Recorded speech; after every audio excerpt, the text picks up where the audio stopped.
கலவரத்தை தூண்டும் வகையில் பேசியதாக தொடரப்பட்ட வழக்கில் இருந்து நாம் தமிழர் கட்சி தலைமை ஒருங்கிணைப்பாளர் சீமானை விடுவிக்க சென்னை உயர்நீதிமன்றம் மறுத்துவிட்டது. மேலும் வழக்கு விசாரணைக்கு நேரில் ஆஜராவதில் இருந்து சீமானுக்கு விலக்கு அளிக்கவும் மறுப்பு தெரிவித்ததோடு அவரது மனுவை தள்ளுபடி செய்தது.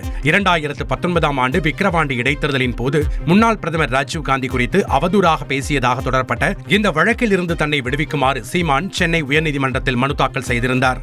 இந்த சூழலில் இதை விசாரித்த நீதிபதி வேல்முருகன் வழக்கில் முகாந்திரம் இருப்பதாகவும் சீமான் தனிப்பட்ட நபர்களை தூண்டும் விதமாக கருத்துக்களை தெரிவித்து வருவதாகவும் இதுபோன்ற கருத்துக்களை சீமான் பேசக்கூடாது என அவருக்கு அறிவுரை வழங்குமாறும் சீமான் தரப்பு வழக்கறிஞருக்கு உத்தரவிட்டார்.